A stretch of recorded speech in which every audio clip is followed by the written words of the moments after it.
Olá, seja muito bem-vindo a essa aula que vai desvendar os segredos aí que não podem mais ser segredos, porque você precisa aplicar, para aplicar precisa conhecer, né? Então seja muito bem-vindo, seja você um pai que está começando a carreira aí, ou uma mãe, são todos dois muito bem-vindos. Eu vou falar aqui de sete é o número perfeito, né? De 7 segredos para que essa jornada possa ser tranquila. Vou falar sobre princípios corretos, vou falar sobre a tranquilidade da mãe na gestação, muito importante. Um conceito importante da psicanálise aqui, que são as mães simbióticas, para que a gente possa evitar isso.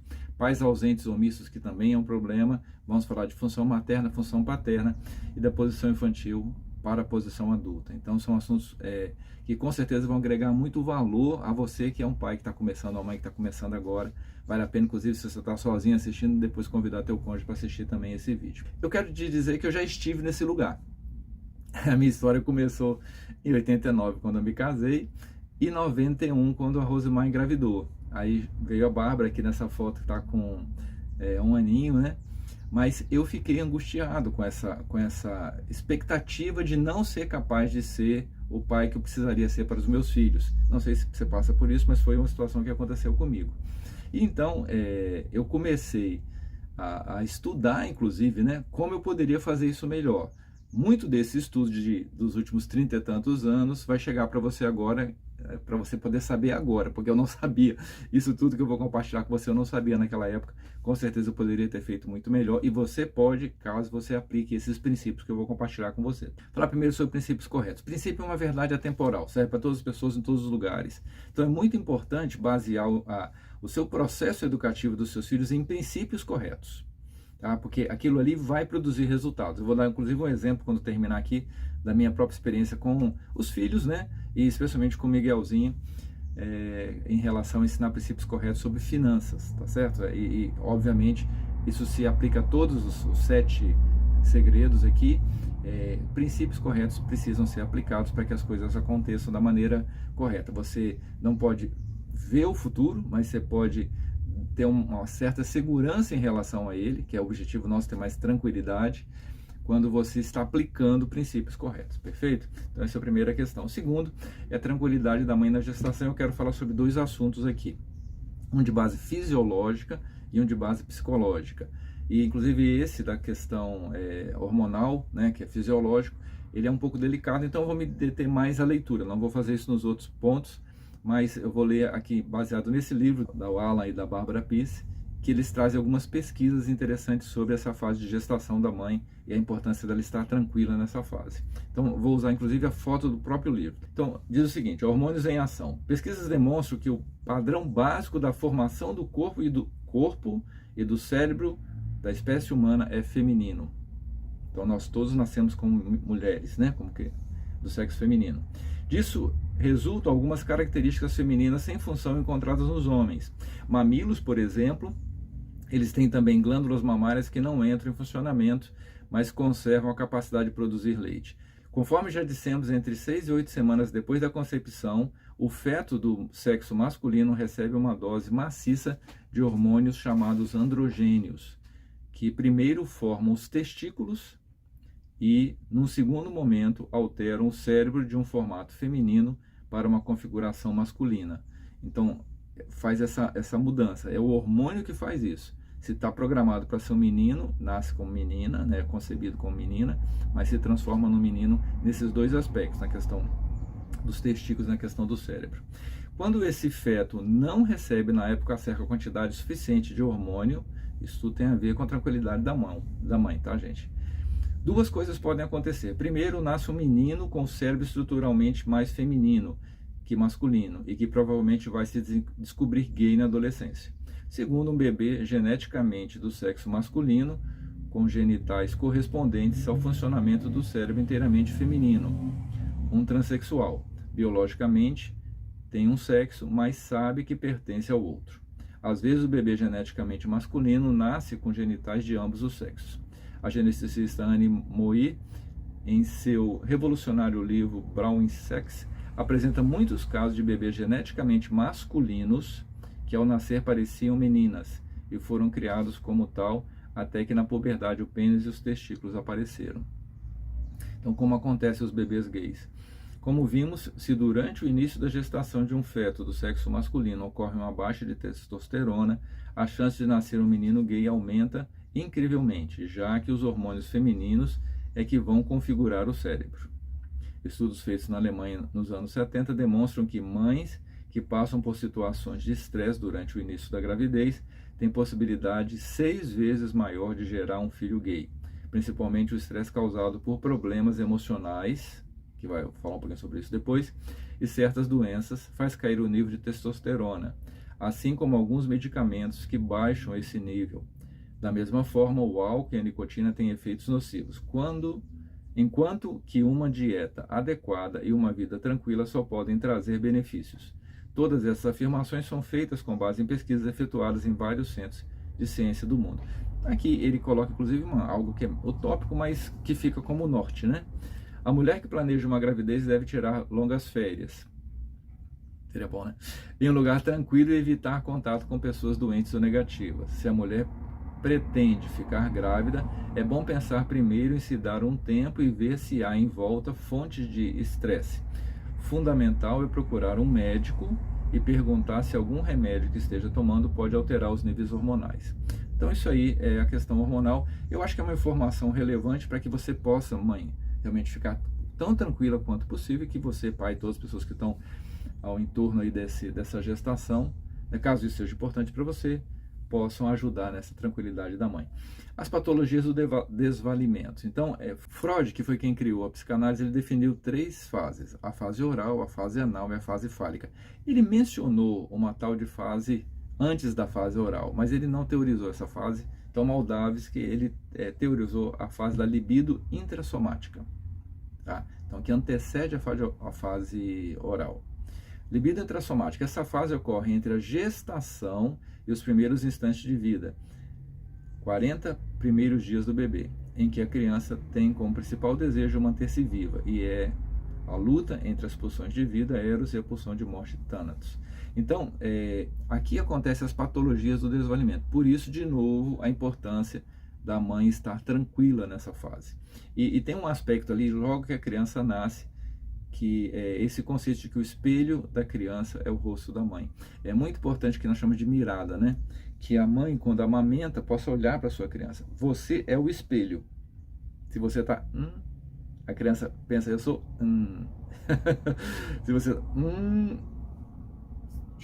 celular, ela fala, eu não existo. Olha a importância disso aí. Então, as patologias do desvalimento são situações complexas, tá? Porque acontece desde a gestação, inclusive nessa primeira fase dos 40 dias, mamães, então, procurem tranquilidade e usem também essa questão de estarem olhando para seja um bom espelho para os seus filhos, tá bom? Então, esse aí foi nosso segundo ponto, segundo segredo. Nesse processo de educar a criança, de criar a criança, muitas mães se apegam demais às crianças, mais do que precisam. Não são mães, que o Winnicott chamaria de suficientemente boas. O que é uma mãe suficientemente boa? É uma mãe que gratifica, né, e dá a sua presença, mas também dá a sua ausência, que também não gratifica.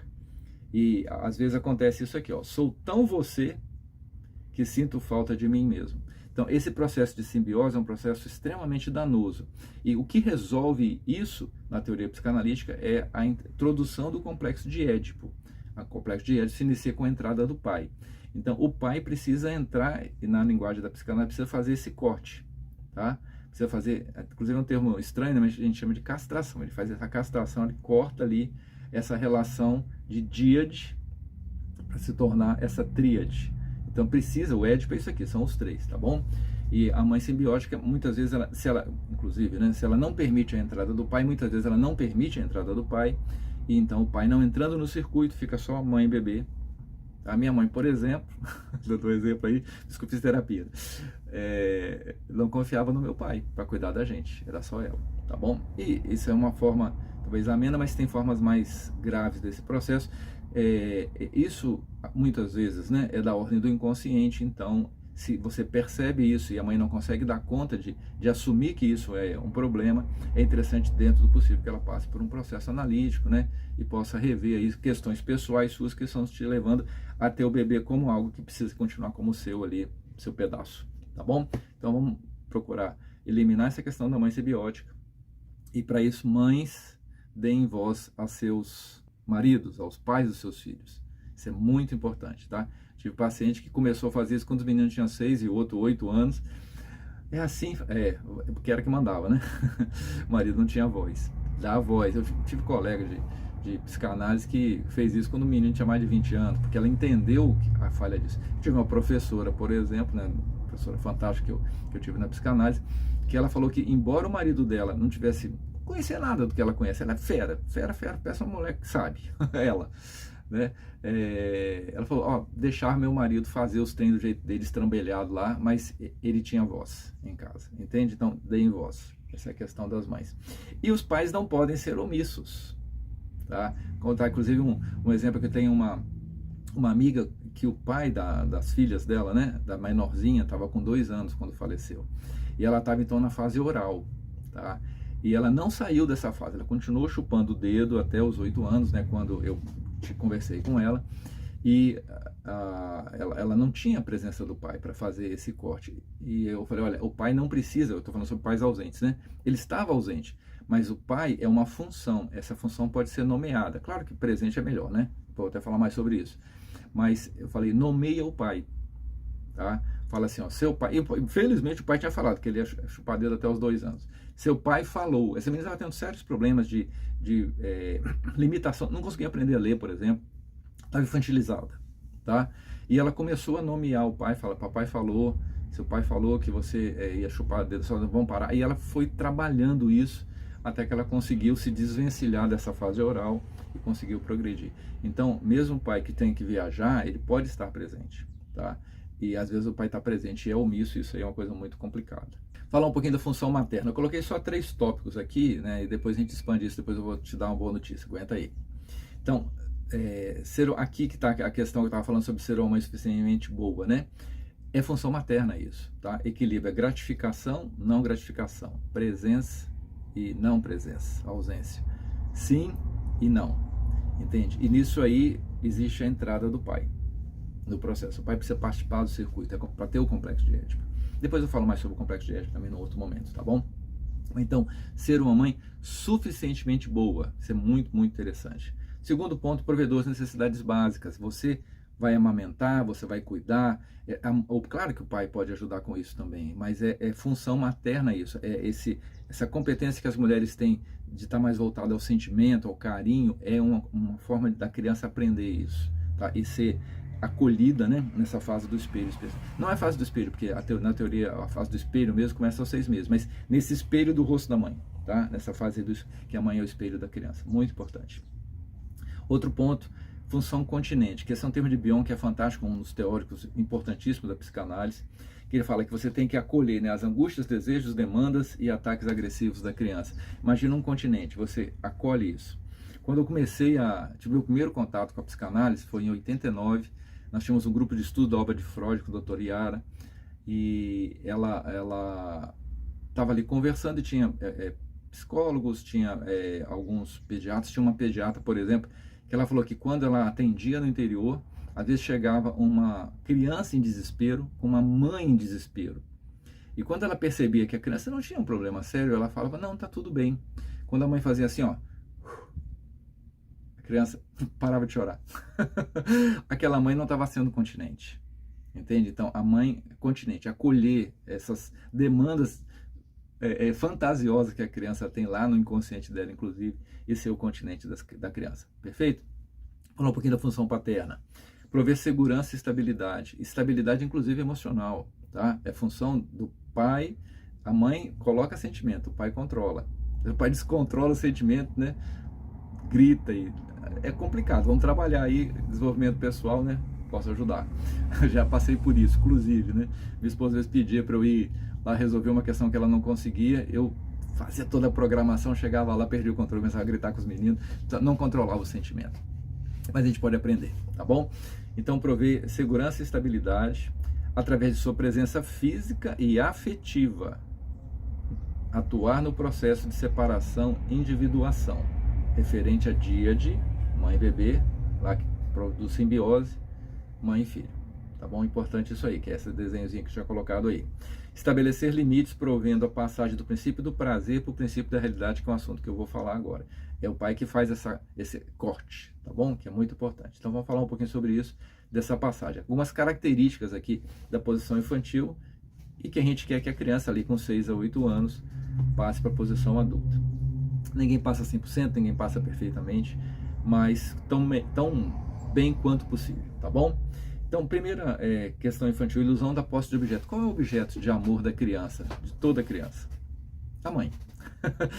Quando o bebê nasce, ele tem a ideia de que ele não sabe que tem mãe ali, que o peito é uma parte dele. Ele tem ilusão da posse de objeto. Depois que toda aquela mãe é parte dele, é dele, é presença, essa é a simbiose, tá? Depois ele vai entendendo que existe o eu e existe o outro. Então isso é a posição adulta que ele vai construir ao longo dos 6, 7, 8 anos ali. Você vê que tem pessoas adultas, 30, 40 anos, que vivem, ou até mais, né? Na posição infantil, porque tem a ilusão da posse do objeto. Elas acham que o cônjuge é delas. Não aceita que não pensa igual a ela, ou que consegue perceber pessoas adultas que são infantis? Isso é uma posição infantil, né? Tem funcionário que pensa diferente, não suporta isso, tá? Porque está vivendo a posição infantil. Então, é o ideal, né? Inclusive às vezes a gente tem um pezinho nesse negócio aí, né? Mas que a gente possa amadurecer e ajudar nossos filhos também a amadurecer. Gratificação imediata para gratificação retardada. Isso é um grande problema que nós temos hoje com adolescentes, com jovens mais velhos, que eles não suportam não atender aquelas demandas que eles têm na hora, como a criança que quer o que ela quer na hora, que é gratificação imediata. Essa competência, se vê muita gente hoje que não suporta a gratificação adiada. Isso tem muita coisa legal para a gente falar sobre isso, não vou estender demais, tá bom? Autoerotizado, perotizado. Então, a criança ela é autoerotizada, ela passa pela fase oral, é nela. Fase anal e a fase fálica, tudo é nela, tá bom? Depois de um período de latência na juventude, os hormônios vêm com tudo, aí ela se torna erotizada. Você vê que muita gente tem essa fixação oral, come demais, bebe demais, fuma demais, né? Ela tá fixada na fase oral, ela tá autoerotizada, é infantil, não é posição adulta, tá bom? Então falamos aí dos 7 segredos, eu quero inclusive agora dar um exemplo, como eu mencionei lá no começo, de princípios corretos, e para você entender como é importante você conhecer princípios corretos nesse processo educativo dentro desses pontos e alguns outros que eu quero mencionar aqui também. Eu vou dar um exemplo em cima da área de finanças. Eu ensinei para os meus filhos que dinheiro era resultado de trabalho, sempre aconteceu assim. Quando eles queriam dinheiro, eles me pediam alguma coisa para fazer. Quando o Miguelzinho tinha 8 anos, 8 não, quando eu tinha 5 anos, ele trabalhava para mim. Tá? Eu trabalhava com vendas externas e ele enchia a garrafa de água, botava no meu carro e ele ganhava, eu acho que, não sei se a moeda era essa, mas R$5 por semana para fazer isso.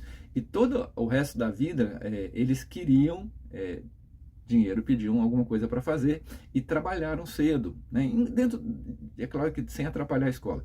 Tanto é que quando o Gabriel queria fazer uma faculdade particular, ele não passou na federal, ele começou a vender palha italiana no sinal, para que ele pudesse pagar a própria faculdade. O Miguel queria estudar nos Estados Unidos, foi para o sinal, ficou 2 anos vendendo palha italiana no sinal, conseguiu lá um bom valor, não conseguiu foi o visto, né? Acabou, hoje ele estuda aqui uma faculdade na área de informática, né? Uma faculdade nacional, e estuda na faculdade americana online.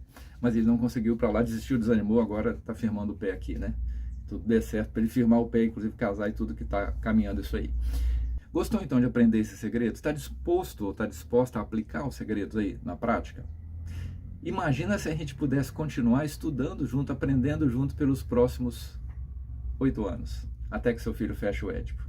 Então, na verdade, eu gostaria de fazer esse convite para você, que a gente possa firmar essa parceria. Eu criei um curso para isso, tá bom? Para que a gente possa, inclusive, revisar, né? Lá no curso, esses princípios aqui, e eu quero acrescentar alguns outros como base teórica. Então esse curso eu chamei de Construindo os Melhores Talentos de Seus Filhos, tá? Baseado em uma outra teoria, tá? Que foi um estudo do Instituto Gallup, e vai até os 13 anos, mas especialmente ele é forte nessa fase aí, que é formar os talentos, que é a ideia de ensinar princípios corretos, e aí a gente vai expandir mais essa ideia, ó, lá pelo curso, tá bom? Mas eu vou falar um pouquinho sobre mim, só para você saber que eu não estou começando esse negócio agora e que dá para ter confiança para ser meu parceiro pelos próximos 8 anos. Então, eu comecei a ensinar em 85, tá bom? Mas profissionalmente eu comecei a palestrar em 2011 na Docton, que é na rede, né, uma rede educacional Docton. Eu dei algumas palestras lá, foram seminários sobre neurolinguística para o pessoal da administração, fiz algumas vezes isso e foi tão bom que eles me convidaram para ser professor de pós-graduação lá também na matéria Leader Coaching. Então comecei a ensinar coaching lá, fiz por algum tempo lá com os pessoal. Como palestrante eu falei para muita gente, falei para pouca gente, e eu ensinei neurolinguística, coaching e psicanálise ao longo dos anos. Mas tinha uma coisa que eu fazia que eu curtia muito, e muitas vezes eu era convidado, inclusive em CMEs, fazia gratuitamente, para ensinar os pais. E fiz isso, aqui essa segunda foto aqui da direita, é a quadra de uma escola, né, aqui no interior do estado, que me convidaram para falar para os pais, e fiz isso muitas vezes, aqui perto da minha casa, inclusive, né, esse papo com os pais aí, fiz muitas vezes isso aqui. E em 2012, eu fiz 520 professores do ensino fundamental, em 2 cidades aqui do interior do estado, e aqui foi que me deu o estalo do negócio. Eu falei, caramba, eu não consigo chegar aos pais, eu não tinha esse recurso que eu tenho agora de falar com você via internet. Então eu vou ensinar neurolinguística para os professores, porque aí, mesmo que os pais não façam o trem direito, chega aqui os professores fazem. Só que aí depois eu descobri esse recurso, que é falar aí pessoalmente com você, né, individualmente com você, e eu quero fazer melhor do que essa ideia que eu tive em 2012, que eu quero ajudar você, inclusive com esse curso, que ele vai ser esse acompanhamento, especialmente no médico.